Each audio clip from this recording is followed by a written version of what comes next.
My name is Angela. My name is Nicole. And welcome to the Ominous Stitch podcast.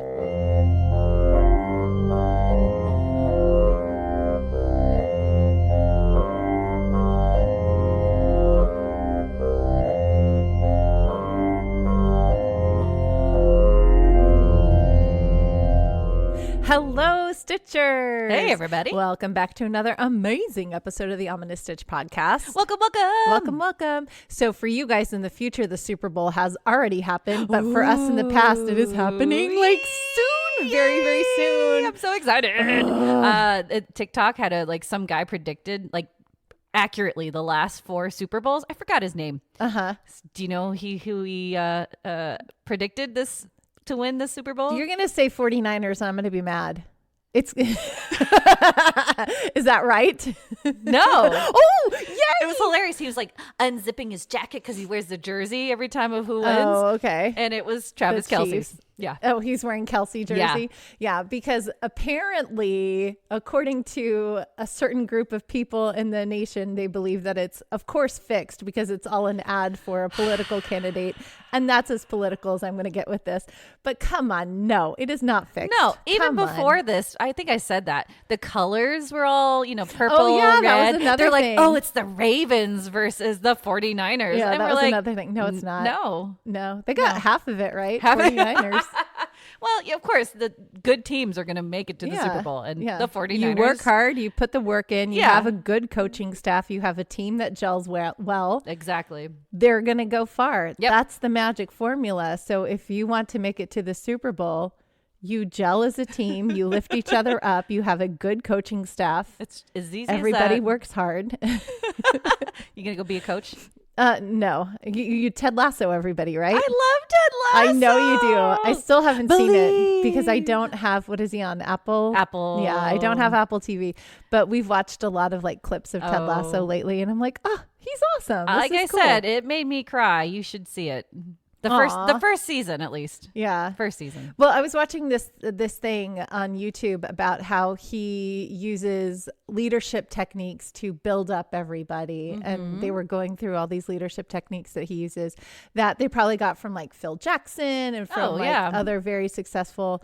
And it's about making sure that everybody is seen and they all feel important. Aww, because he does that with the equipment manager right off the bat. Yeah, and it backfired. Oh, I don't know that. Alert. Stop telling me spoilers. I'm hitting everybody. Spoiler alert.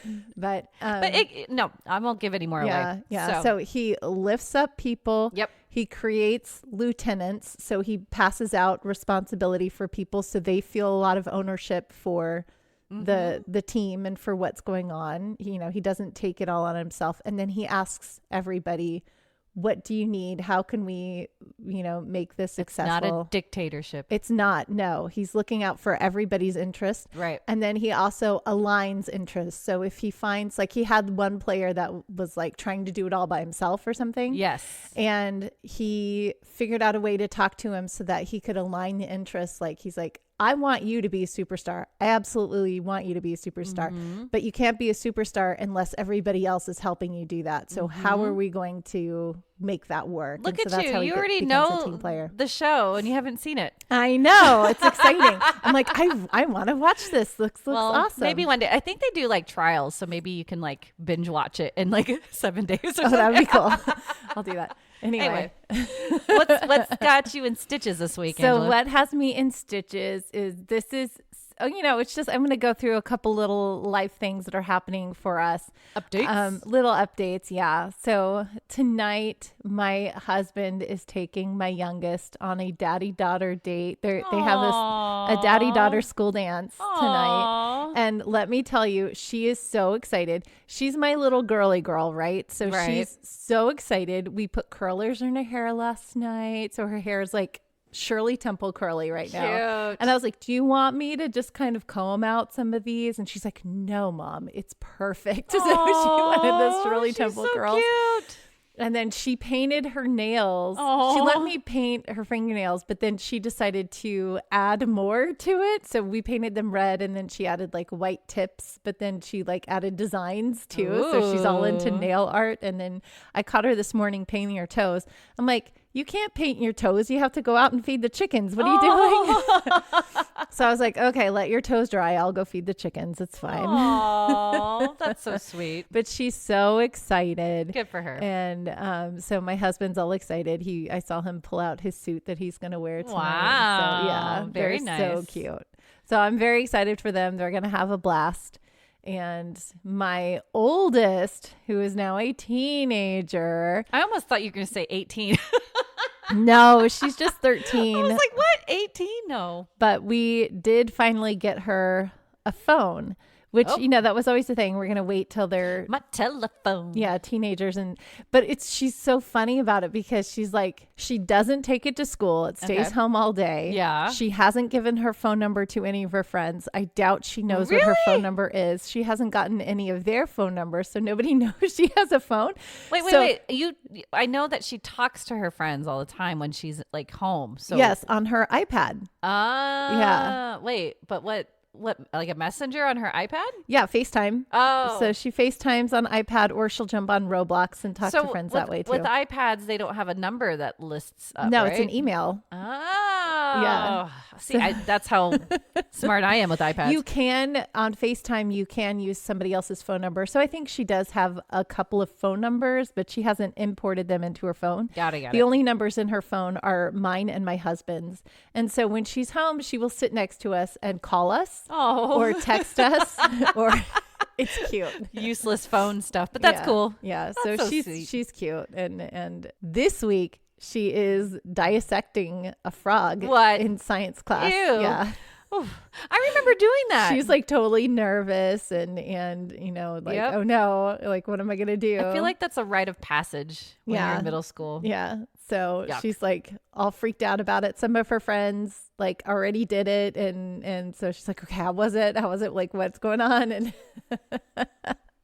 I totally remember that. And you have to draw the parts of the frog. Oh, gross. I teach one of her friends who goes to her school. I teach her voice lessons, and she came over, and we were in voice lessons. We talk about parts of the anatomy, and she had already done the dissection when she came for her lesson. Oh, okay. And we were talking about the diaphragm, and I'm not going to go into all kinds of things. I get really nerdy about the science of singing, and so I go into that. Of course you do. Yeah, it's good. Yeah, I love it. But anyway, so we talk about the diaphragm, we talk about lungs, and she's like, I saw that in the frog that we dissected. Oh my gosh. So Diaphragms of the frog. Yeah, that was fun. I was like, cool. All right, you know these things. Oh. So yeah, very cute. Very cute. But yeah, so those are my stitches, like a bunch of little cute things. But I feel like I haven't seen you in a while, so I had to tell you all about my life. Aww. Oh, and I dyed my hair again, so that's another thing. It looks really good. You are a natural redhead. I was a redhead when I was little. Right, but it turned born a redhead, like strawberry and then blonde.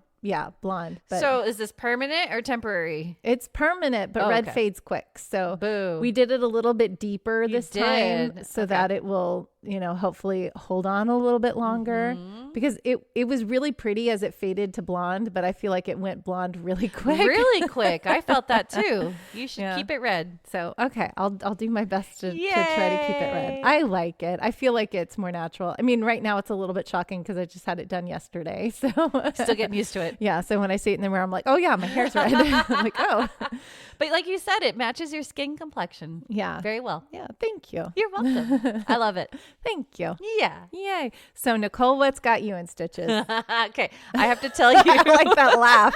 Uh-oh, this is going to be I'm going to like turn and face you and have my coffee ready as I listen. Yeah. Here we go. Okay. So as you know, and some of you may know that listen, I went to a work trip not too long ago to Sacramento. Yes. Woo woo, for a music education conference. I was representing my university, which was really fun, but I was on my own most of the time because it was me as the only staff member. My boss was there and he, does his own thing. And there were some music ed students too. But at night, I'm on my own. So I was like, I got to go get some dinner. I checked in my hotel and I'm walking around and it's right next. My hotel is right next to the Kings Arena where the Sacramento Kings play. Which was like, oh, this must be really cool, right? No. It was shady as F. Like there was this homeless guy screaming, no. walking around screaming and Welcome yelling. to Sacramento. Yeah, thanks everybody. There's homeless camps everywhere. It's downtown. That's a natural downtown. I get it. But it was like empty. There was nobody there. It was like 6 or 7 on a Thursday night. Yeah. And nobody there. Barely anybody out. I was so confused. And I'm walking around and trying to figure out what to eat. So I was like, okay, I'm going to hop into Chipotle because it was right there. I made a big loop and I'm like, okay, this is easy. I'll go to Chipotle. So I'm sitting there and I'm like, I want the steak. And they're like, it's going to take 5 minutes. Cool. I'm going to sit here, wait. I turn around and I look outside. Oh, she's got pictures. And what do we see? Oh, rats running around outside. Hello, little rat. There's little rats just like hanging out outside. Yeah. Were you like, no thanks, Chipotle? Yeah. You know, funny enough, I still got their food, but I was just like, I mean, it was outside. Yes, it was outside. And I sent this to my husband. I'm like, Sacramento sketch. And he goes, it's Fievel. Why don't you go out and sing with him? I'm like, no, thank you. So that was my fun night. And that was like kind of my Sacramento welcome to, you know, downtown where there's rats running around. Somewhere out there beneath the pale moonlight, right? Yes. But what was cool is I toured around the day. I had a lot more extra time after the conference. Yeah. You sent me a picture of a loop and you were like, this is destiny. And what was in the loop? It was a Starbucks and a French Bulldog rescue. Bulldog rescue. I was in like, the middle I was of the Sacramento expecting State you to Capitol. come home with a Frenchie. I was like, Nicole, have. you cannot ignore destiny. You Seriously, have to go. I would have if things were, perfect world, I probably would have come home with one. But no, what's cool is I did take a bunch of pictures because I started looking up. I was trying to do a walking tour. There's a lot of haunted places in Sacramento. Ooh, haunted Sacramento. Yeah, so I think I'll create an episode at some point. Haunted state capitals. Ooh, that's capitals. not bad. Yeah. Yeah, but there's a bunch of different places there, like their library, which was really pretty. Ooh, libraries are haunted. Seriously. So much energy in books. Yeah, so it was like the library and some stores downtown, but we'll see. We'll maybe incorporate either all of Sacramento or capitals or something like that, but or just haunted cities. Yeah, you out there, Stitchers, if you want us to do a haunted whatever your town is, let me know. You can email us at theominousstitch@gmail.com. There are 2 S's. Ominous Stitch. Good job. That's good for the podcast. Lots of S's right there. That's fun for you guys to listen to, guys. Especially with the headphones on. Making your ears pop. But yeah, so this week's episode is super exciting. I wanted to just really quick say that it's going to be cut into 2 parts. 2 parts. And it is this year, 2024, is the 50th anniversary. Really? Of the Amityville murders. Oh, well, that makes sense because it was 74. Yeah. Correct. Okay. Because math. Good job. But before we go to story time, I saw Angela making her Stitch thing today. It was so cute. It's so cute. Always cute. I can't wait to tell you guys what it's going to be. And so should we get stitching? Yeah. Let's get stitching.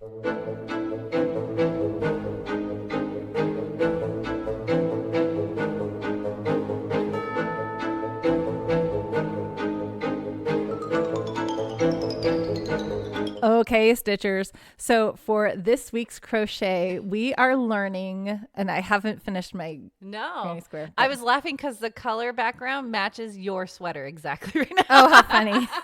I was like, oh, it blends.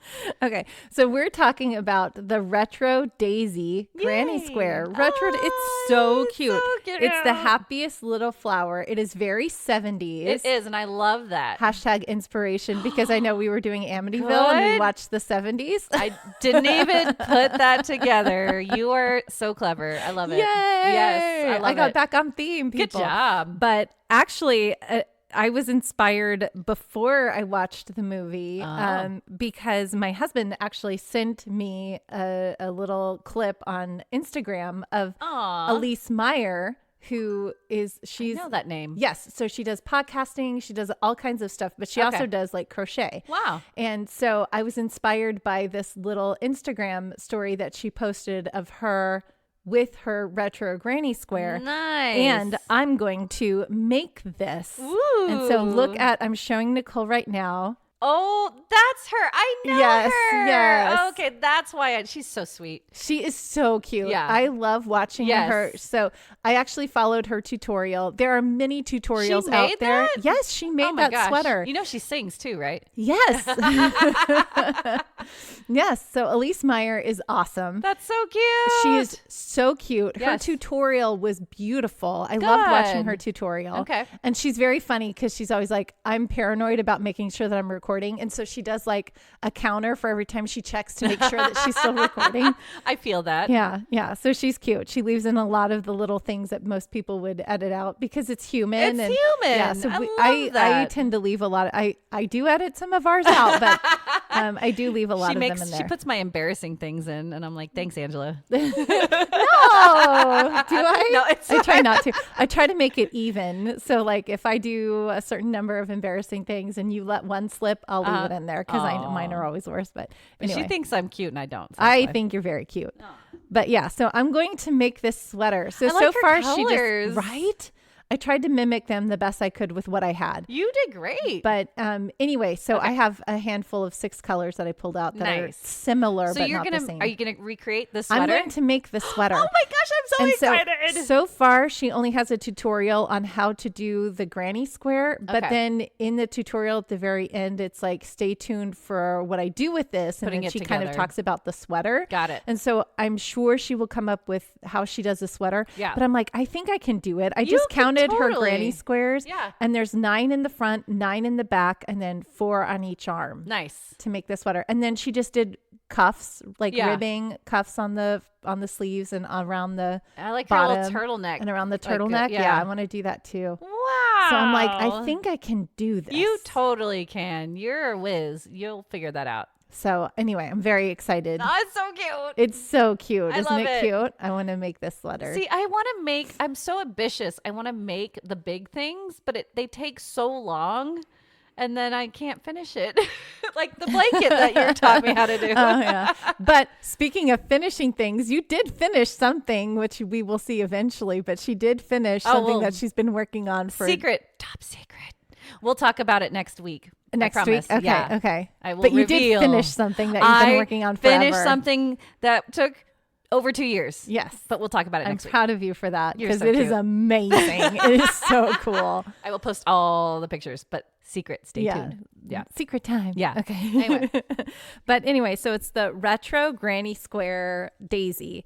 And what's really cool about doing this pattern is that you are working with 2 colors at the same time. Oh, okay. So you'll do a round in the petal color and then you'll do a round in the background color. And you just kind of pull it front and back and front and back. Got it. Whichever one that you're working on. And so you do that for a few rounds. And then, you know, it's a pretty simple pattern. It's a pretty fun pattern to do. You always say that. Yeah, it's mostly, well, you intimidate me. I can tell you that I did master, well, only just this one time, but I did master my magic ring and I was very proud of myself. I'm I did proud it right. of you too. So you start with a magic ring, or Elise does a chain 4 slip stitch into it, and then she just does the 8 single crochets into the chain 4. Okay. So either way, okay, magic ring or chain 4, and then so you do 8 single crochets in the first round, and this is like your what is this? The center part of the flower. What is that called? You know what? I'm blanking. Isn't that terrible? No, it's okay. I can't think of it either. She's looking it up. What the heck? Why am I blanking on what the flower is? Pistil. That's annoying. So either into your chain 4 or your magic ring, you're going to do 8 single crochets in the color of the center part of the flower. Mm-hmm. And then you're going to do 2 double crochets into each round of that same color, right? Yeah. So that makes sense. You wind up with 16 double crochets. Then you're done with that color. You can fast it off and move on to your petal color. And then you'll do 3 double crochets, chain 1, skip 1, 3 double crochets, chain 1, skip 1, all the way around. And when you just do that, petal color. just the petal color. Okay. And then when you finish that, you'll wind up with 8 petals. Okay. Okay. Then you slip stitch to the first double crochet, leave that loop, make it long, leave that loop because you're going to come back to that color. Okay. Then into the spots that you skipped, Yeah. you're going to use the background color and do a double crochet chain. I think it's 4, chain 4. Oh, and you're going behind. And then you go behind. Yes. Duh. So whatever color you're working on goes to the front. And then when you're not working on it, you go Goes to the back. behind, Okay. right? And then you keep increasing with double crochets on each round. And then the chains. It's a pretty simple pattern to follow. When you're doing the round part of the flower, it's a single crochet, skip a chain, and then 5 double crochets to make it round, and then a single crochet. And then you pull up your background color and then you work the background color. You'll wind up with 64 double crochets in the background color all the way around. Okay. When you get to that point. I like that it's 3D. Yeah, isn't that cool? The little petals pop out. That's so cute. But it's very filled, Good. right? So Yeah. there's not like spaces in it's a good between. sweater. Because it's a sweater. I love that. And then to make it square, because you're going to finish with like a round. Right. To make it square, you do 3 double crochets, 3 half double crochets, 3 single crochets, and then again 3 half doubles, 3 doubles, and then you're in your corner. Interesting. So that's 16 stitches across. When you hit your corner, it's 2 treble crochets or triple crochets, chain 2, 2 triple crochets, and that's your corner. Ah, because you gotta go out further. Yeah, you gotta make it taller to make it square. Right. And then you just do that all the way around. That's so cool. Yeah. And then it becomes a square. And then if you want it to be more square or make it bigger, then you just do double crochets. And then when you hit the corner, it's 2 double crochets, chain 2, 2 double crochets. And then you keep double crocheting into each stitch all the way around. And you can keep doing that for however big you want that square to be. Got it. But you're just doing that so that, and you're done, right? Are you going to make it bigger? No, I'm going to do, so once I finish, I haven't finished my stitch. It's been a busy week, but okay. right now I'm on the making it square part, right? So I will probably finish this by the time we're done with our story time today. But yeah, so I'm just going to do one round of the double crochets to really lock in that square.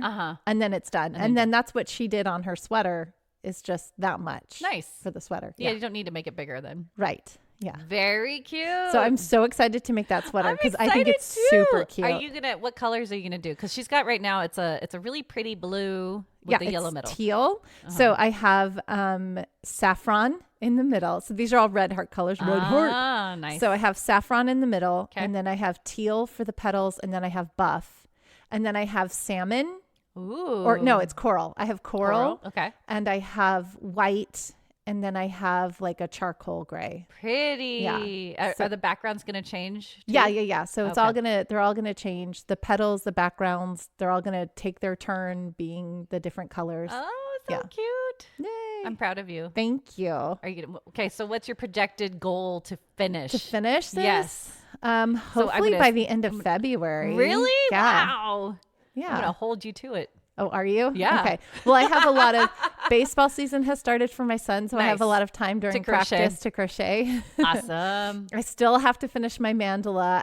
I think in round 7 or something on the mandala. Wow. So yeah, I'm getting there. 2 projects at once. Yeah. You can And do then, it. I have another project that I'm working on too. Yeah. Yeah. Okay. So look at you go. And don't forget, we need to create a shop. yes, we need to create a shop. What do you guys want us to sell in that shop? Yeah. Or tell Email us. us at theominous@gmail.com. Ask us. Ask us. Tell us. Can you please make me? No, we want to know. We want to make what you guys want. Yeah, so, and we will sell it. Yeah, because we want to be able to sell the stuff that we make.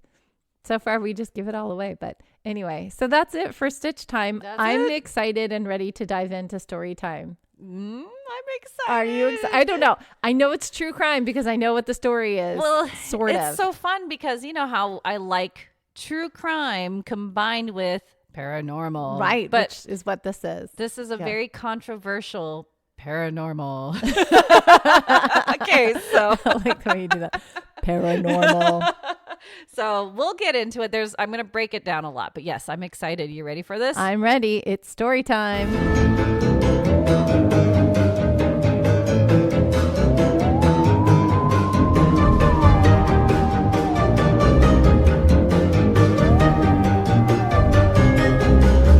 All right. 50th anniversary of the Amityville murders.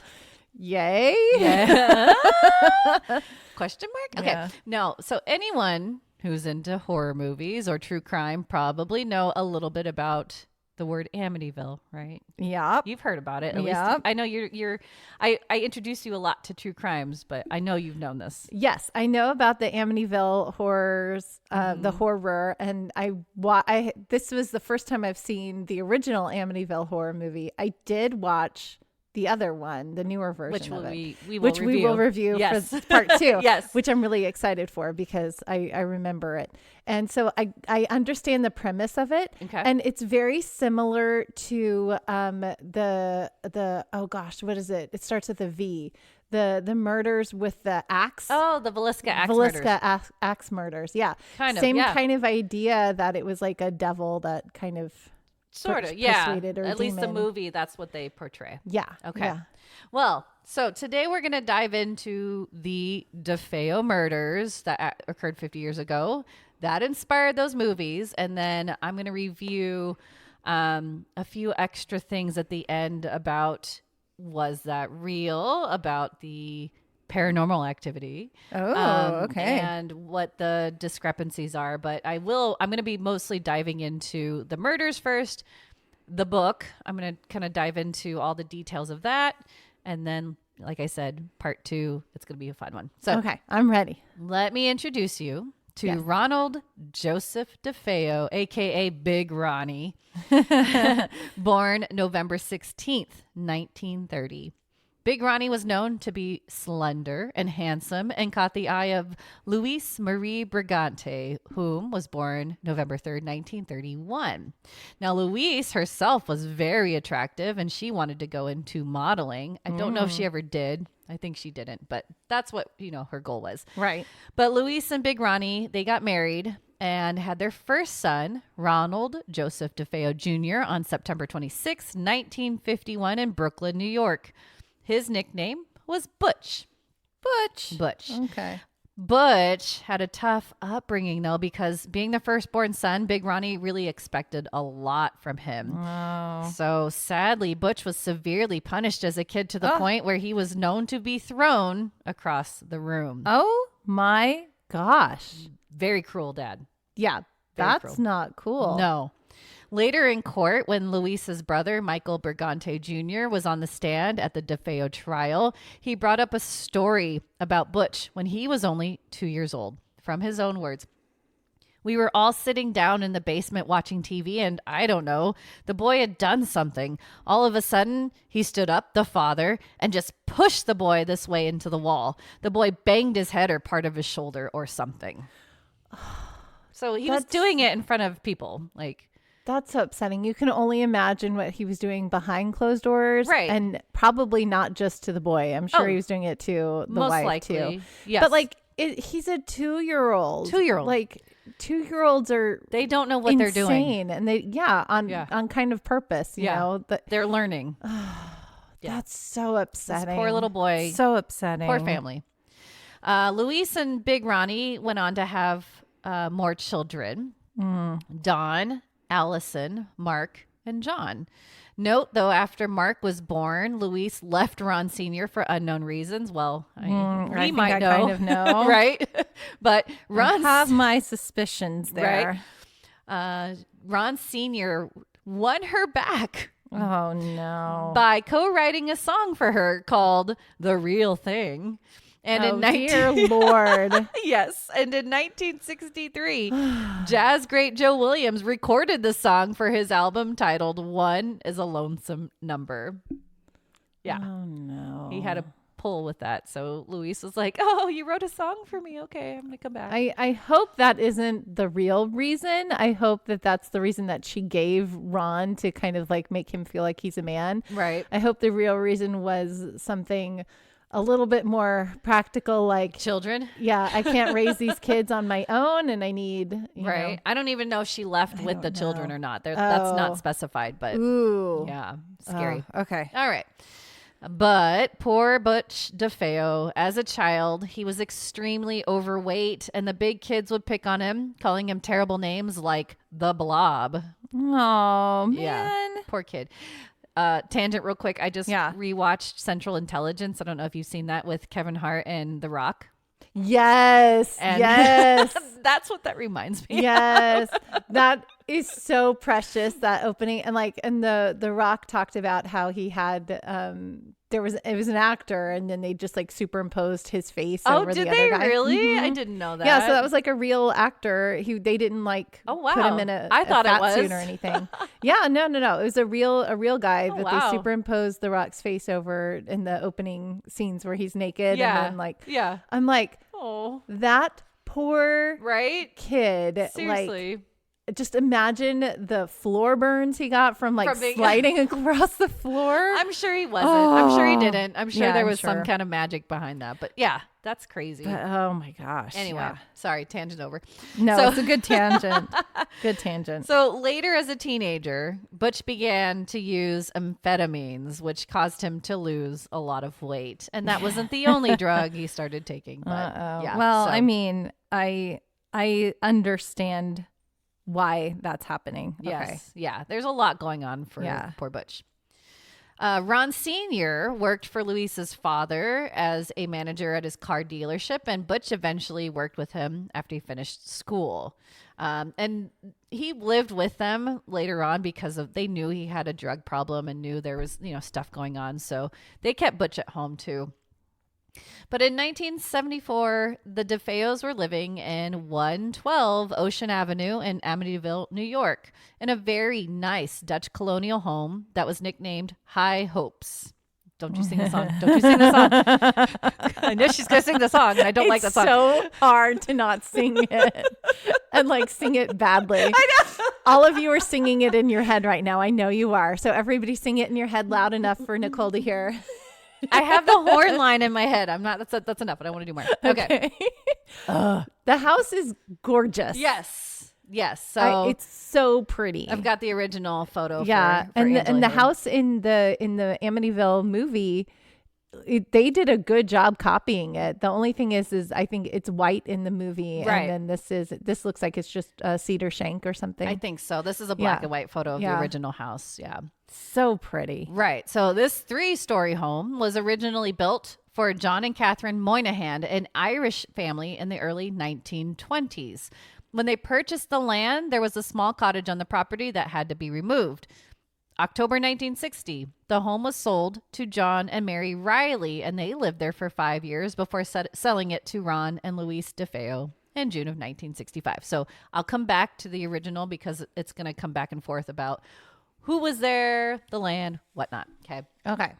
Now, November 13th, 1974, 6:30 p.m. 23-year-old Butch walked into Henry's Bar in Amityville, Long Island, New York, and declared, "You gotta help me. I think my mother and father are shot." Robert Bobby Kelsky, Butch's best friend, and 4 others headed out the door and piled into Butch's car.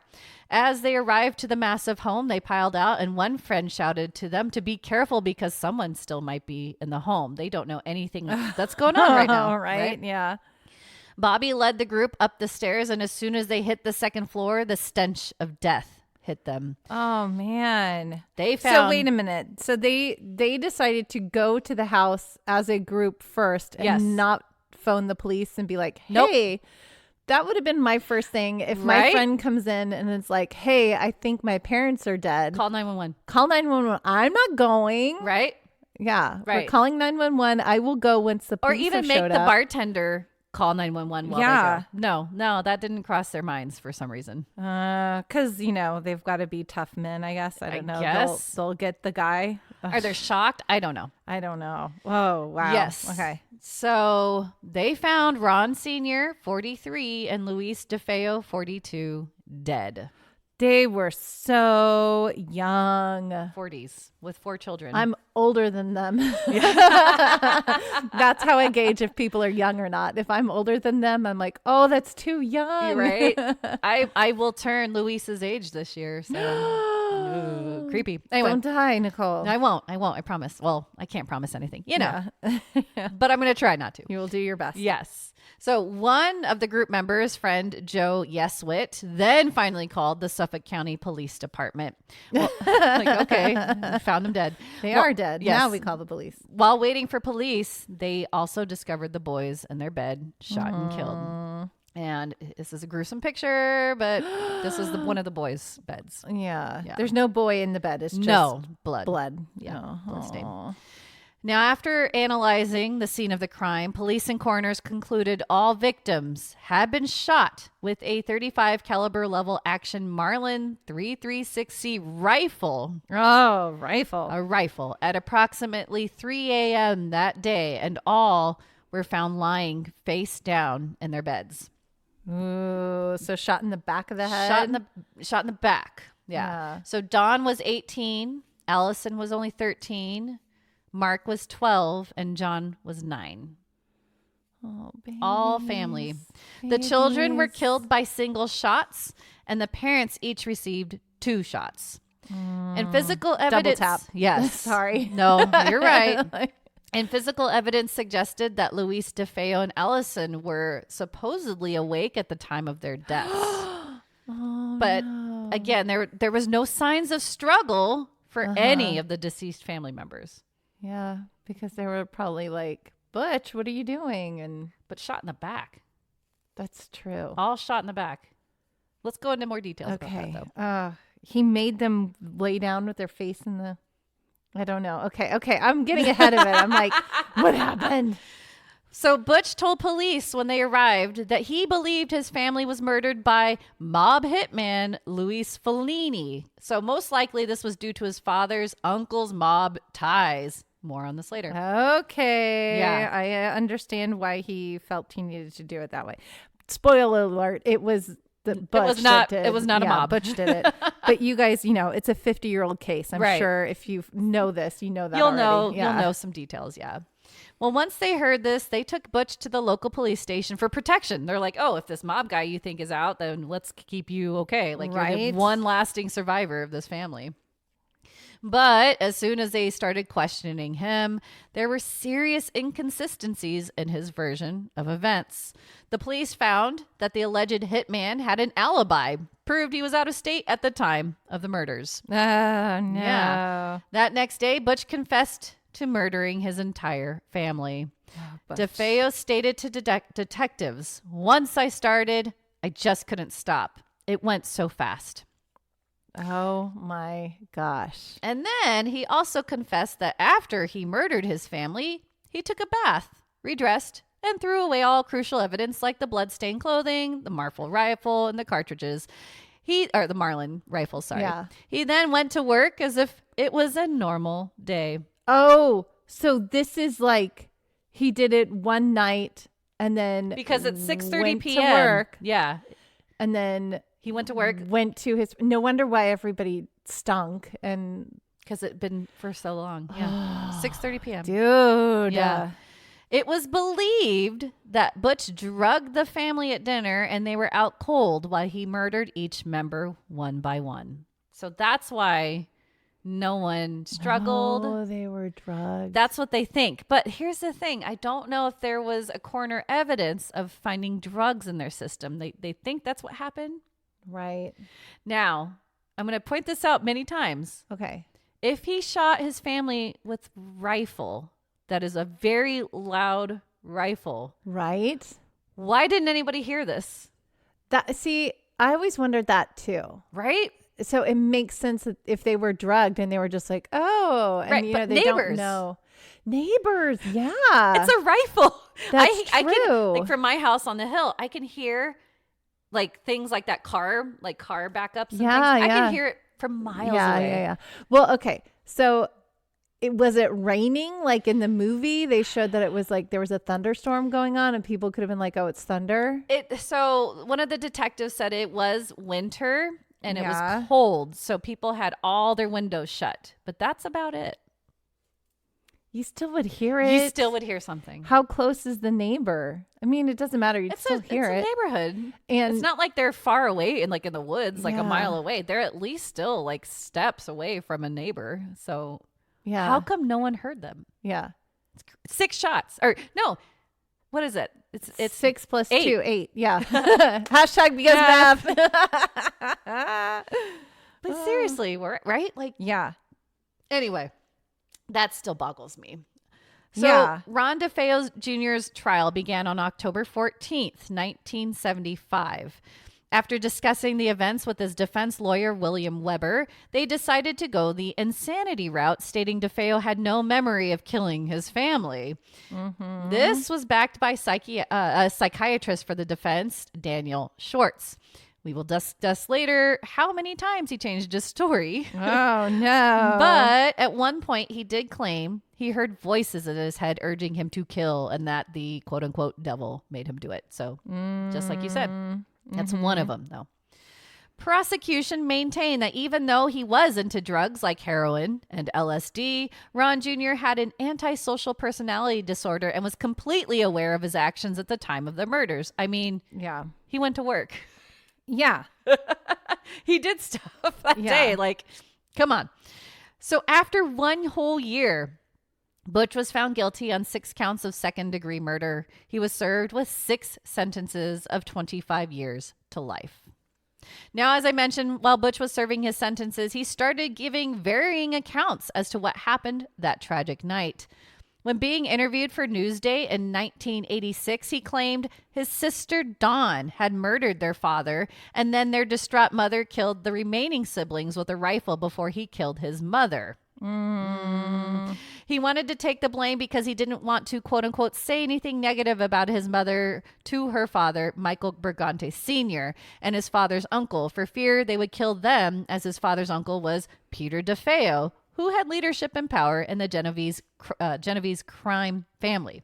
Mm-hmm. In the same interview, he was adamant he was married at the time of the murders to a woman named Geraldine Gates. She was living in New Jersey at the time, and he had moved in with her. But that night, he claimed his mother asked him to return to Amityville to break up a fight between his sister Dawn and his father. He supposedly drove back with Richard Romando, Geraldine's brother, who was with him at the time of the murders and could potentially verify his story. But then in 1990, he changed his story, and that Dawn and an unknown assailant killed their parents and Dawn killed their siblings. Ron Jr. accidentally killed Dawn when they struggled over the rifle. Okay, again, remember how they were found in beds with no signs of struggle? Yeah, no. Well, fun times for Ron Jr. because at the time of the murders, Geraldine Gates was living in upstate New York with her husband, not Ron Jr. And that the brother, brother Richard Romando, right? Yeah, he was completely made up. But Geraldine did end up, how are you going to lie about that? Okay. Geraldine did end up marrying Ron Jr., Butch, in 1989 when he was trying to have his case thrown out. So what the F? Yeah. Interesting. Yeah. But let's rewind again. At some point, Michael Brigante Sr. did hire Herman Race, a former NYC supervising police detective, to investigate the murders further because he didn't believe his grandson acted alone that night. Race supposedly uncovered evidence that there were multiple gunmen and at least 2 guns used the night of the crime. During a private court hearing and at trial, Race's findings were corroborated by the prosecutor and medical examiner. So 2 different guns. Mm-hmm. Okay. So they're saying he wasn't alone. Interesting. Who was the second gunman? Remember his friend, Bobby? Yeah. That's what they're saying. But Bobby was at the bar. It happened 3 a.m. that morning, remember? So yeah, so Bobby could have been and of course Bobby was like, let's go before calling the police because he knows. Exactly. Okay. So that really could have been what happened. Okay. And then what happened to Bobby then? Nothing? Nothing. So then in 2000, I know, Ron Jr. met with Rick Osuna. In the year 2000. You had to throw that. I in did. there. I love it. Well, you didn't let me sing that song, so I had to do the other sing one. everything else except that song, please. Thank you. Thank you. Because Okay, so Rick Osuna, he's a big part of this. He's the author of The Night the DeFeos Died. Now, even though DeFeo denied ever discussing the events with Osuna, Osuna claimed DeFeo told him that he committed the murders with his sister Dawn and two friends, Augie De Janeiro and Bobby Kelsky, out of desperation because they caught wind their parents were planning to murder him. What? I know. Who is murdering who? What? Yeah. Parents to murder. Yeah. Okay. Butch. Okay.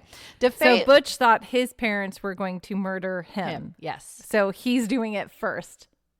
Yes. Okay. And again, remember the abuse wasn't only for Butch. His, Don was taking it, I think, too. And yeah. They were I'm just sure they were all struggling. Yeah. DeFeo claimed after he had a serious fight with his father, him and his sister decided to kill their parents. And Don was going to murder the siblings to eliminate them as witnesses. But when Butch found the latter out, he knocked her unconscious onto her bed, then shot her in the head. Yeah. They did find unburned gunpowder on Don's nightgown. However, they found that this unburned gunpowder was discharged through the muzzle of a weapon, which proves she was in close proximity to the muzzle and not from behind the weapon as if firing. Okay. And again, no indication of any type of struggle from the family, especially Dawn, as she only had the bullet wound as a fresh mark on her body. Now, Butch never claimed to murder the children, even at trial. He told Osuna he was outside chasing his friend down that ran away to coerce him to come back and help clean up. But in the end, Butch was still the only one charged for the murders of the DeFeo family. So there's a little bit of discrepancy of what happened that night. There could have been a second gunman. There could have been. But Butch never even, his story changed so drastically. Yeah. That we could never really figure out what exactly happened. So here's what I think happened. Okay. I think the dad Butch was so abused, and he may have had some mental issues happening because of the abuse. He probably had some head trauma that was going on. And drugs. Mm-hmm. And so, he's got a lot of things going on in his head that I'm sure he doesn't even really remember straight what happened anyway. And that could have been why his story kept changing. But I mean, I think that it was him. I mean, I don't understand how there was a second gun unless there was, I don't know. I mean, his buddy, if his buddy was there and got off scot-free. Was it the same rifle then? Because if they found the same cartridges and the same shots, then it had to have been the same rifle. So two of them? Two of the same rifle? Yeah. Which is weird to me too. I don't know. Maybe, I don't know. I mean, I don't know. I don't think that there were two guns, but I mean, maybe one of them was questionable enough to be like, oh, I don't know. Maybe it's a second. Maybe it was like a same bullet, but different maker. And so it was a little bit, I have no idea. Right. I don't have enough information, but I think that enough was going on in Butch's head, and he'd suffered so much abuse with drugs and just trauma. But why take it out on the kids? Like his siblings. Because he probably didn't want them to suffer anymore. But if he killed the parents first, then they wouldn't suffer. Well, who was going to take care of the kids? Yeah. So. But maybe he wasn't even thinking that clearly. Maybe he wasn't thinking that clearly. Maybe he was just like, I'm going to cleanse this whole family or something. I don't know. I mean, who knows? He had so much damage in his brain. Yeah. That, I mean, I think it was just, I'm going to his rationale take care of this problem. Totally, not there. It's so sad that he did that to the little babies. I mean, they're the ages of my kids, so they're sad, just right? babies. Yeah, kids are babies. I mean, the whole thing is sad, and it goes back to how abusive the father was, right? And terrible. Yeah, it's just tragic all the way around. Right. The cause and effect of all this. I mean, if the same kinds of things were happening to Butch's siblings, they could have grown up and done the same kinds of things because you are a product of your environment. Right, so. right. That's true. Well, what happened? Yeah, he was on drugs. What happened to kids? Relied on that too. Who knows? Yeah. But anyway. I'm not saying that would have happened to the kids. No. But no. It's tragic. It's very tragic. It's, oh, man. Man. Well, Ron Butch DeFeo Jr. died at the age of 69 on March 12th, 2021, and no official cause of death has been released to the public. To this day, weird. Yeah, we don't know. Okay. To this day, we have no 100% idea of why Butch murdered his entire family. Okay. Murders are done. Now, Murders are done. Murders are done. We have the complete picture of the gruesome murders that went down on 112 Ocean Avenue, but let's rewind to right after the murders. The home at 112 Ocean Avenue sat empty for about a year because it had been infamously dubbed the murder house. But George and Kathy Lutz thought the property was a steal at $80,000. Yeah. That is a steal. $80,000. I would okay. So they say that in the movie, $80,000. It's exactly I mean, that. I know it's a couple years later and it's in the 70s, but a 3-story dude, house at $80,000. That house is gorgeous and it's on the so much water. property, and it has a boathouse. Yeah, it's big. I'm I would be tempted to do it too. I mean, Right? I would sage the crap out of that house. Yeah.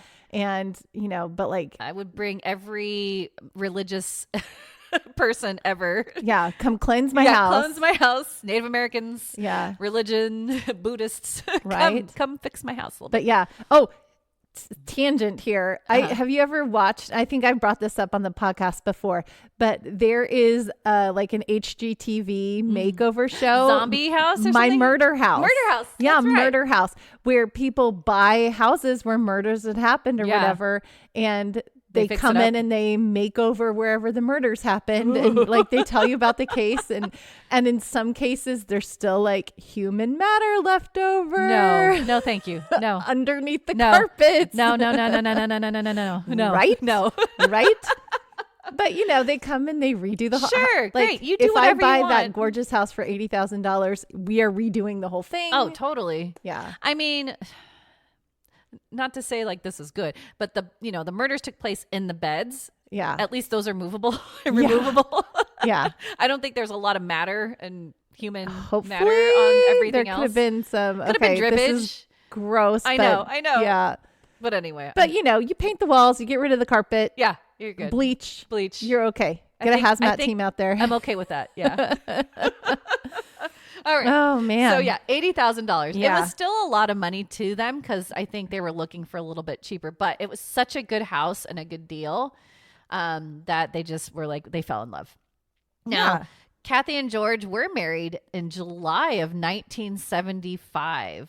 And they had both had separate homes, but they wanted to start fresh together, thus the house hunting. The 3 children were Kathy's from a previous marriage. They had Daniel, who was 9, Christopher, who was 7, and Melissa, or Missy, at 5. Aw, very cute. Yeah. They also had a Malamute Labrador named Harry. Yay, Harry. Yeah. The Lutzes were told about the DeFeo murders, but they decided it wasn't a problem as they claimed they weren't superstitious, and they moved their family into the home on December 18th, 1975. Remember that. December 18th, 1975. Yes. Okay. Most of the DeFeo's family furniture was still in the home. Woo! So the Lutzes were like, yeah, we don't have a lot, so we'll keep it for $400 extra. Yeah. So they moved in with most of their furniture. Nope. And if you want to see, that's the Lutzes. I put a picture. Aw, very nice family. Yeah. Now, please note, a lot of the following information was written about in the Amityville Horror, written by Jay Anson and published in 1977, where he allegedly based the book on 45 hours of interviews with the family. This is the book that the movies were based on. Sadly, The book led to a lot of controversy and lawsuits because of its authenticity. Wow. Then there are the varying accounts of what exactly happened, but I'm going to try to give you everything, okay? Okay. I will talk about the controversial accounts in part 2, and I'm just going to leave it up to you all listening to what you wish to believe and what exactly happened to the Lutzes. Okay. And if you watched the 1979 version of the Amityville Horror movie, there's a lot that is based on the book. Oh, good. A lot of it. Yeah. Okay. Not too much creative license going on. No, Okay. no, a little bit for Okay. Hollywood, obviously. Yeah. But, you know. So we know for a fact that the Lutzes only lasted 28 days inside the murder house. Didn't you? Was it your episodes that you did a whole thing? Was it 28 days? 28 days is the thing. Yes. There you yes. go. And I think I did talk about that. It was Amityville. 28 days in Amityville. Yes. 28 Look days. at your recall on that because I didn't remember that. And that was my episode. I just thought of that too. Yeah. so Yeah. there you go. 28 days. That's a magic 28 number days, because apparently. anytime after that is like when the veil absolutely removes. removes. Okay. Yeah. All right. Well, there you go. Some accounts state spooky things started happening to the Lutzes on the first day they moved in. Some say later, as above. According to Anson's book, the family claimed they felt a presence of some sort of energy inside and they knew it was evil. They felt as if it grew stronger every day they remained in the home. Others claim the house was cursed from the get-go. But let's dive into Anson's versions of the events. So, when a friend of George Lutz's heard about the history of the home, they insisted George have the home blessed. Yes. Yes, I would too. Yes. I would too. George was a non-practicing Methodist and Kathy a non-practicing Catholic.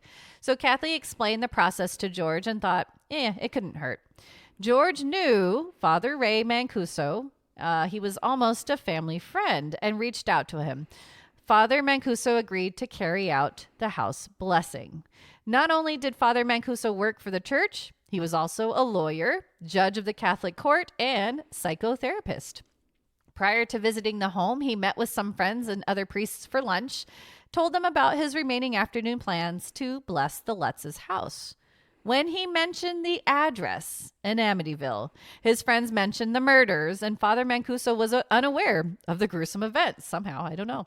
Didn't follow the news. Didn't follow the news. Yeah. They all told him it may be a bad idea to go, but Father Mancuso promised the Lutzes he would. Now, while unpacking their belongings on the first day, Father Mancuso stopped by to perform the blessing. As soon as he flicked the first holy water and began to pray, Father Mancuso heard a masculine voice demanding that he get out. It came directly behind him, and when he spun around, no one was there. This, especially, I forgot to mention, this was in Kathy's sewing room on the second floor. Okay. Yes. So in the movie, that's where all the flies are. The movie did exaggerate a little bit. Issues about that movie. It's funny. But no, so the movie exaggerated a little, but Yeah. there was a fly incident I will get into. Oh, Yeah. They just kind of combined things in the movie. Yeah. I understand fly incidents. When we moved into this house, and I know you're going to get to it, but when we moved into this house, we had a fly problem because we had a bunch of flies living on our front porch. Oh no. And then we had our front door open. Oh, no, for the movers. for moving, yeah. to moving it. So we had So- a ton of Yeah. flies in the house right when we Boo. first moved in. Yeah, you make sense. was You live on a summertime. farm. Yeah. That makes a lot of sense. So yeah. All right. Now, But in December, they In moved December. in December. There Yes. shouldn't be flies. It's too no, cold. yes, exactly. Okay. See, you hit the nose on the head, right, or whatever. Yeah. So. Okay, so Father Mancuso did not mention this to George or Kathy as he was leaving about hearing that voice. Okay. So when Father Mancuso arrived back to his quarters, his friends that dropped him off earlier called and told him his windshield wipers went berserk, flying back and forth like crazy, and he never turned them on. Weird. Yeah, he was freaking out, and Father Mancuso had no explanation. Sure, it could have been a malfunction, but this was very spooky to the friend knowing that he was visiting the Lutzes at that house. Right. Yeah. Okay. All right. The first night, George Lutz woke up exactly at 3:15 a.m. And do we know why that's significant? Because that's when the murders happened. Exactly. Boo, boo, boo. Murders took place at that same time. But he woke the first night because he heard someone knocking. Not once, but 3 times. Ooh. It was loud and coming from downstairs. It was Bobby, the one that was never caught. Oh, there you go. Okay, it was loud and coming from downstairs. Yes. Okay. He got up to investigate, and as soon as he was in the sewing room, he heard a sharp crack over his head, followed by a low squeak. Above him were the boys' room, Danny and Chris, and he thought maybe they pushed a toy while they were sleeping. Sure. Yeah. That could be. A crack and a squeak. A crack and a squeak. Okay. George was scanning the backyard from the window, and he couldn't see or hear Harry, their dog, outside, thinking he would have started barking if he heard somebody knocking, right? Right. But then as he looked a second time, he thought something was moving by their boathouse. Ooh. He opened the window and started yelling, which caused Harry to start barking. And then George heard another sound from the boathouse. Thinking it was maybe just a cat, George still wanted to investigate further. So he grabbed a 2x4 plank outside and ran to the boathouse. Uh-huh. Yeah, he had to protect himself. He heard another loud rap and realized it was just the door to the boathouse opening and slamming shut. But he swore he had locked it. Okay, here's what I'm thinking. If kids and teenagers back in the day are anything like they were when I was growing up in the 90s, and there's a murder house, because there was a famous murder house close to where I lived. Mm-hmm. Yeah, cool. That's fun. Maybe I'll dive into that one. I like that. It's kind of scary though. Okay. But anyway, so kids go to these houses to do to drink and to freak themselves out or whatever, right? Yeah, to get that scare. And this house was abandoned. This is these people's first night in the house. So I'm thinking kids are trying to get in there, and they're like, oh, people are living here now. And that's what I'm thinking. That's the practical, skeptical side of me. Yeah, and you'll see that. You'll hear that when I talk about after the Lutzes too. But okay. yeah. Okay. Over the next 2 nights, George woke up exactly at 3:15 a.m. He started noticing the house was extremely cold. Yes, it was the middle of winter and it was very cold outside, but no matter how many logs he stuffed in the fireplace, he just couldn't warm up. Throughout the time there, he'd look at the thermostat, which read 83 degrees, but it never felt that way. So broken thermostat. I understand a cold old house because it's my house. But I think he's leading to the fact that it was unnaturally cold. Yeah. I get you. Like when paranormal things happen, it drops the temperature. Yeah, exactly. I get you. But you said it could I'm playing be explained devil's away. advocate. No, that's right. It could be explained away totally. But then the toilets started filling with black ooze that they had no idea where it was coming from. Yeah, that's weird.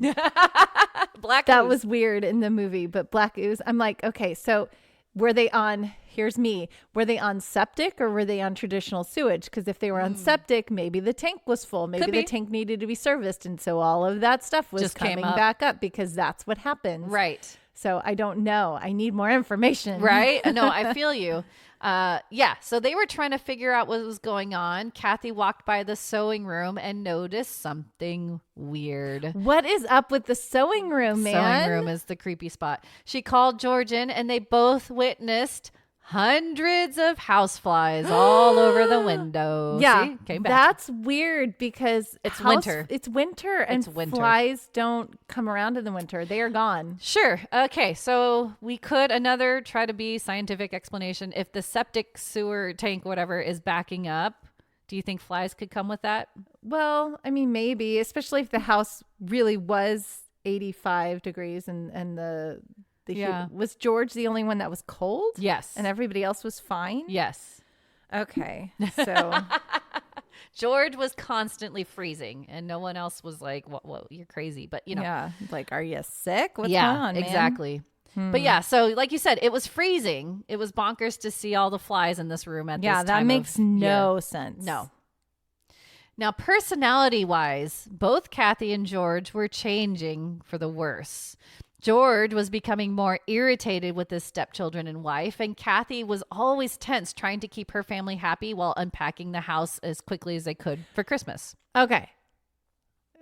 It makes sense. Exactly, right? Like this is not out of the ordinary. No. It's stressful to move. It's stressful to move. It's stressful to move when you're trying to get ready for the holidays. Right. It's stressful merging a family. Right. There's lots of and the money, they're factors. like, this is expensive. The house is expensive. Them. Yeah. So they're probably watching their pennies. Mm-hmm. They're trying to make it feel like a home. Mm-hmm. When you're moving into an environment that is like big and brand new, it's very overwhelming, and everybody's trying to feel comfortable, and you can't feel comfortable because it's a new environment. Right.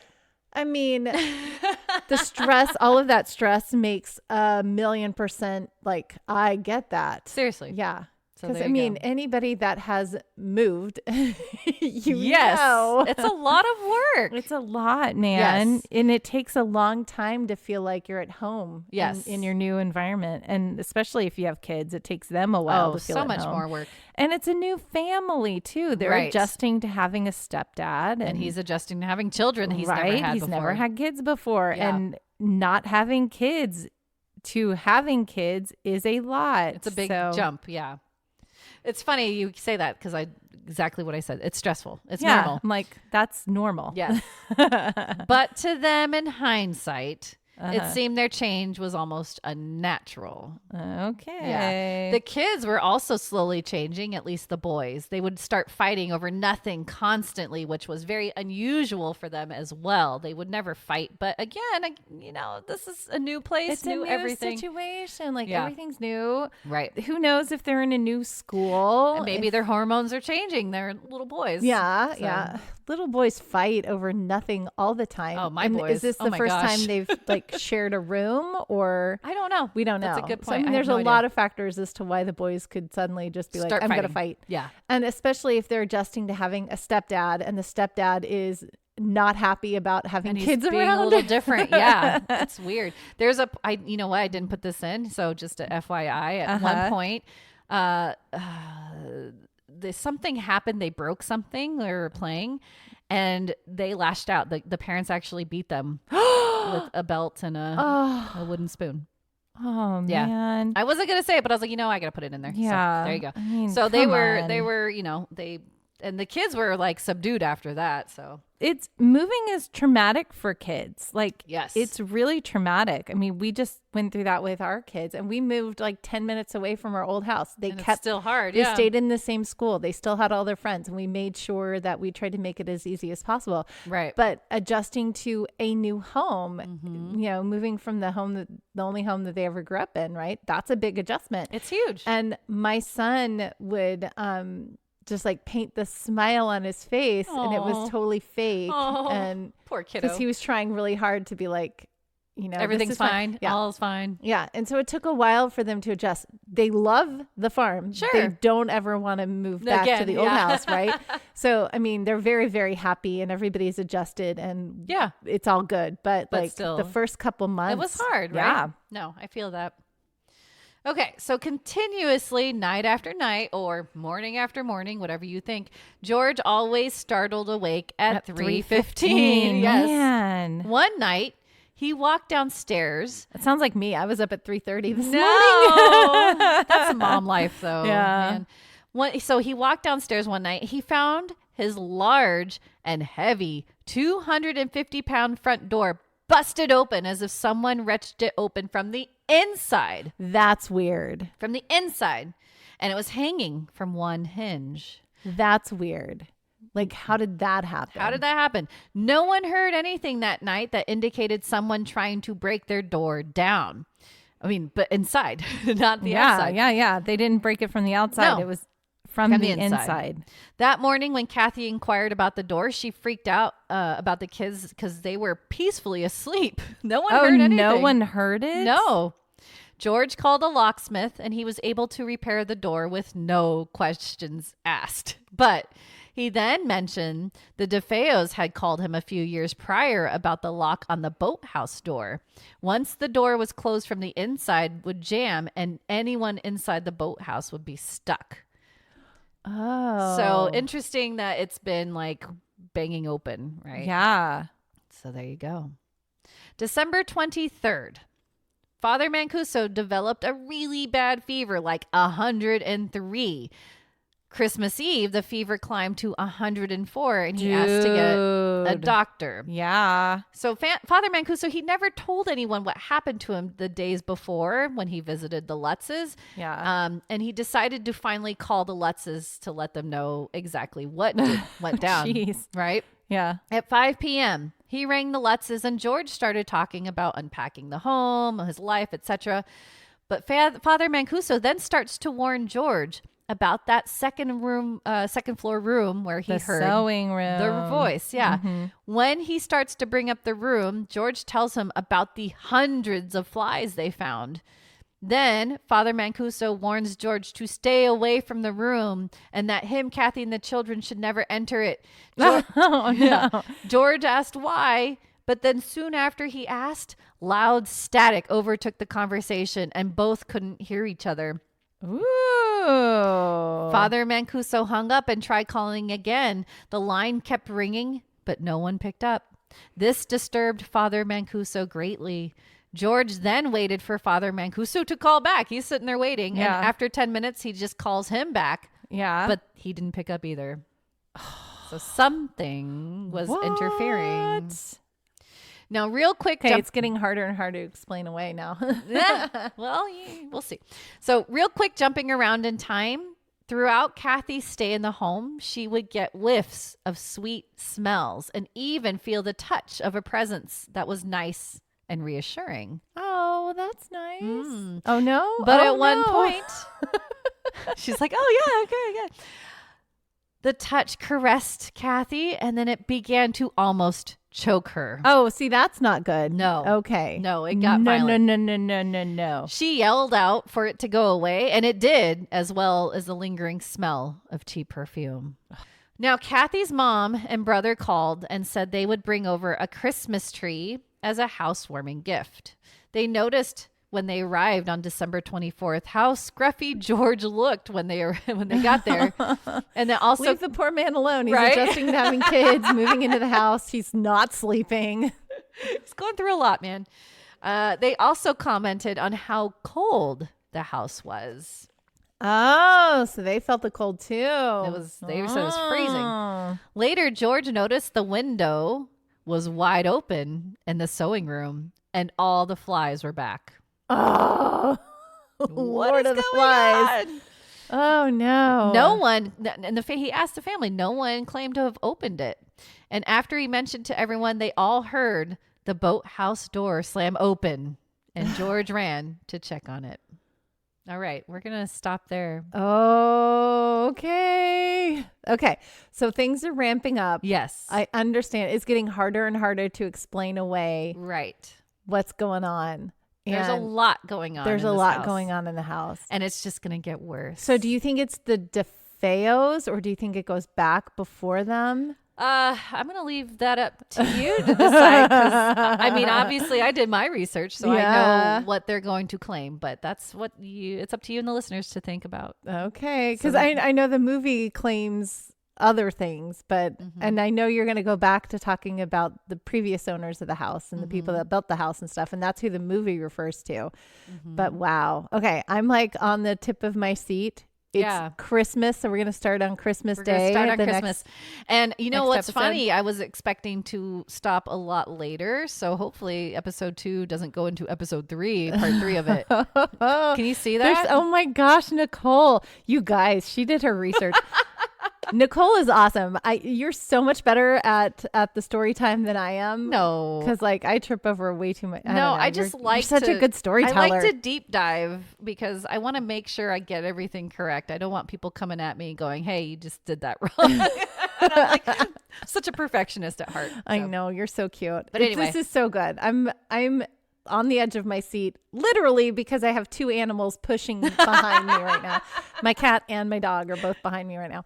But I'm excited for part 2 and possibly part 3. Hopefully not. We'll see if we can get through. But It's a lot. I'll talk less in the next one.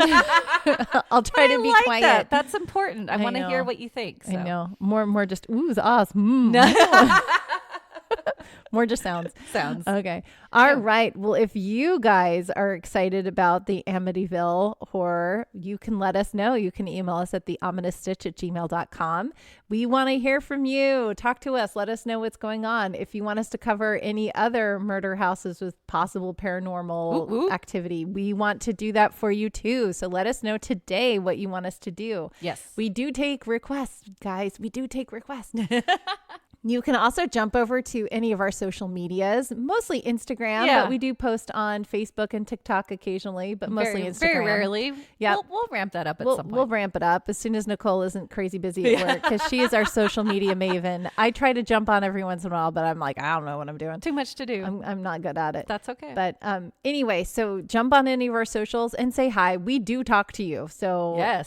Please say hi to us, because we want to say hi back. Yeah. You can also jump over to podbean.com. That is where we host our wonderful little podcast for you guys. You can read any show notes from this show or any previous shows and get caught up on what we've been doing. You can also click on a little button in the upper right-hand corner that says Become a Patron. Woo-hoo. We love our patrons. It's just a way for you guys to show us a little extra love and help keep this going for you guys. We love doing this for you, and we want to continue doing this for you. We do, and we're by ourselves. Yeah, it's just us. We don't have a team.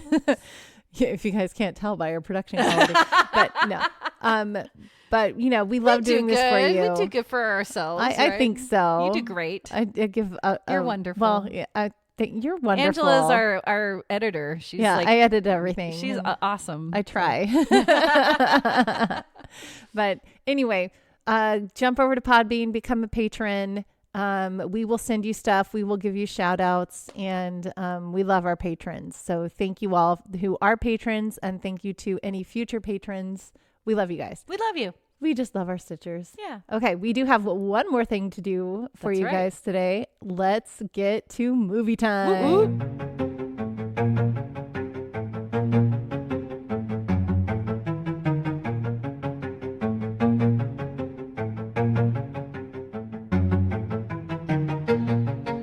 This week's movie review, The Amityville Horror. Released in 1979, IMDb rating of 6.2 stars, and synopsis, if you didn't know. Listen to the episode. Yeah. That will give you the synopsis. Oh my gosh. Newlyweds and their three children move into a large house where a mass murder was committed. They start to experience strange, inexplicable manifestations, which have strong effects on everyone living in or visiting the house. Yes. I'm going to say James Brolin in his prime in tidy whities. That's why you watch this movie. That was interesting. I did not expect that. And I think I seen this movie a very long time ago, and I was like, whoa. It was great. Tidy whities. It was great. And then, of course, we have Miss Lois Lane herself, too. Yeah, Margot Kidder's Margot in it. Kidder. Yeah. That was fun to see her in this role. Yeah, but James Brolin, man. I know. And it was creepy. He looks very similar to the DeFeo. Like, it's creepy. Yeah. Like, they did a good job with him. Oh.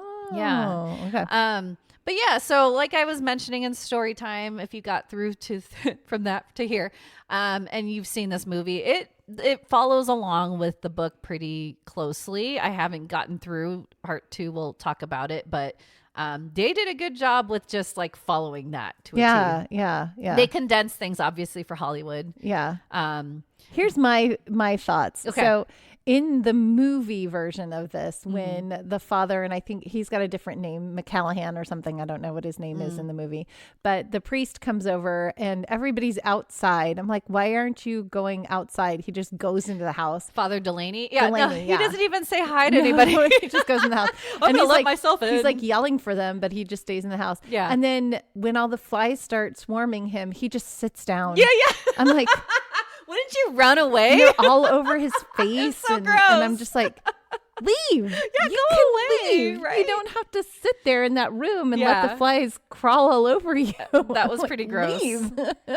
As an actor, that was pretty crazy. Yeah, I'm like, I would hate to act That would be the scene. worst scene ever. Now I'd be like, can we just CGI all those guys on You me? can I now. don't Yes, you want can do flies that on now. me. And speaking of, that's this 1979 like version. I feel like I don't know. I don't remember the 2005, which we will review next week. Yeah. But I feel like it was hard to capture a lot of the spookiness because I'm sure, but I think they did a good job though. Yeah, they did okay. I definitely saw paranormal aspects. It was hilarious when the friend is down there and then she starts speaking in a different voice and her face is all like, whoa, like what is going on? that was a funny part.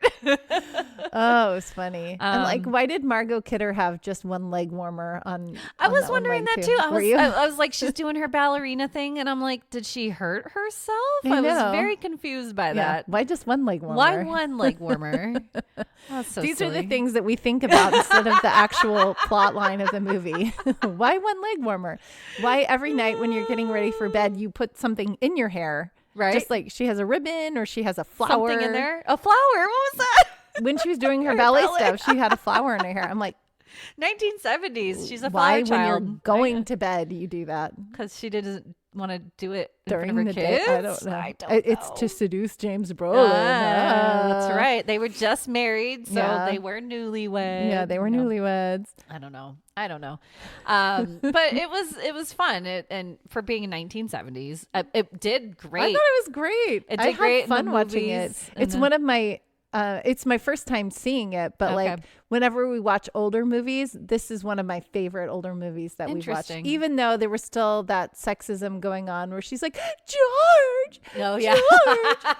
I'm like, 1970s. yeah. But I mean, Wah, wah. it is centered around all the hauntings hitting Yes. him because he looks so much like Yes, the that was the thing that everyone's Yeah. like, you're a spitting image of DeFeo. And he was. Yeah. That is kind of cool. Like again, James Brolin, man, he did a good job. He was a good actor. Very convincing. yeah. Very convincing that he was losing his mind. Yeah. He did great. Yeah. It was fun. Yeah. The ending, that was funny.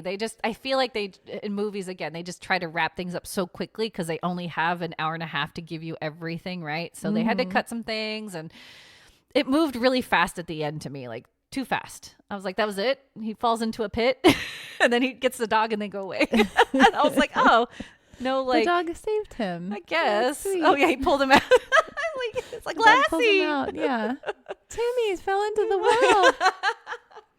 No. But like you said, they did a good job getting kind of like the house to look very similar. That was fun. Yeah. Characters and things like that.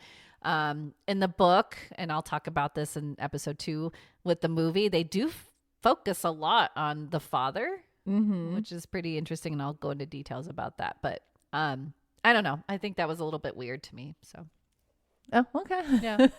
I don't know. I liked it. Like, because I've seen the 2000 the newer one. Yeah. With Ryan Reynolds. With It's Ryan 2005, Reynolds, I think. 2005. Because I saw that one first. I knew that it was the paranormal activity was going to be focused on the husband. Right.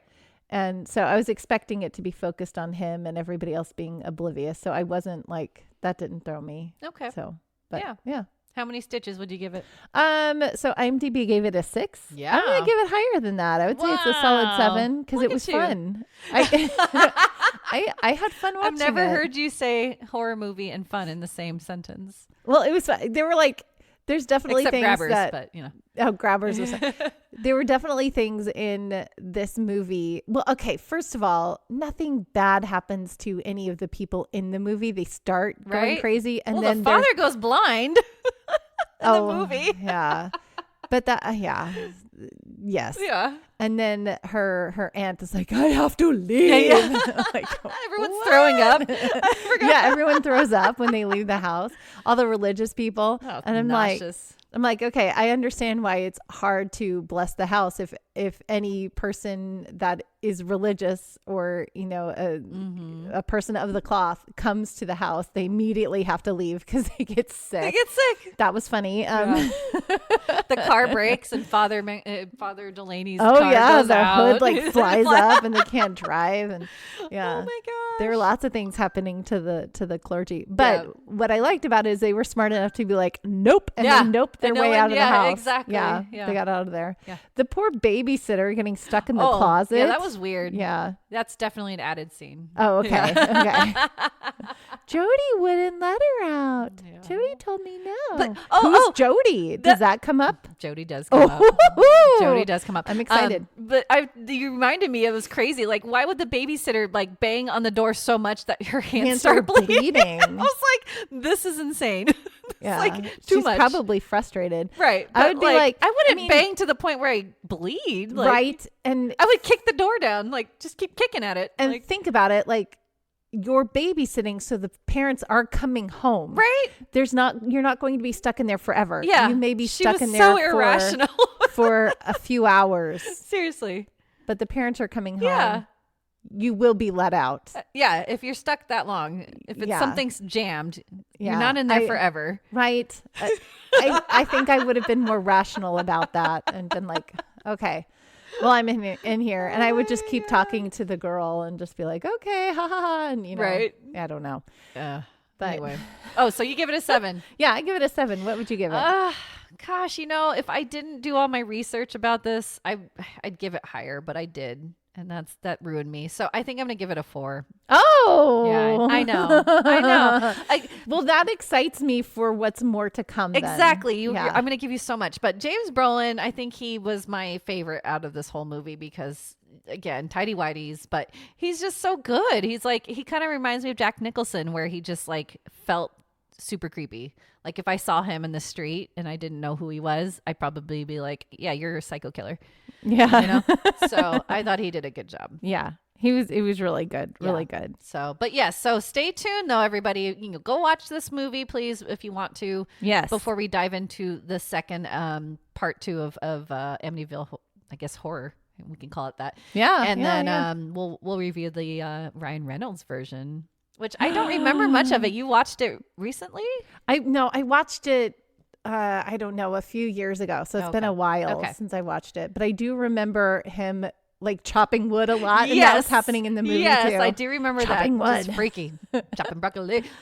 So no, this is on Max too. Yes, just heads it's on up, Max. So. They both are. Yeah. So you can watch. I'm sure we're going to watch the other one on Max too. Exactly. Well, this was a super fun movie time, a super fun episode. We're doing the chicken dance right now. Chicken wings. I don't know why. I don't know. We're weird. Oh, you know that by now. Yeah. Yeah. I love this. I can't wait for part 2. We're going to start with Christmas. So much. What has me most excited is that you gave this movie a 4 because you know how much is coming. And so I can't wait to find out what all is all is waiting where for me. This is all leading. I will give it to you. I promise. So if you guys want to know where this goes, you got to tune in next time. And until then, we'll see you, Stitchers. See you, Stitchers.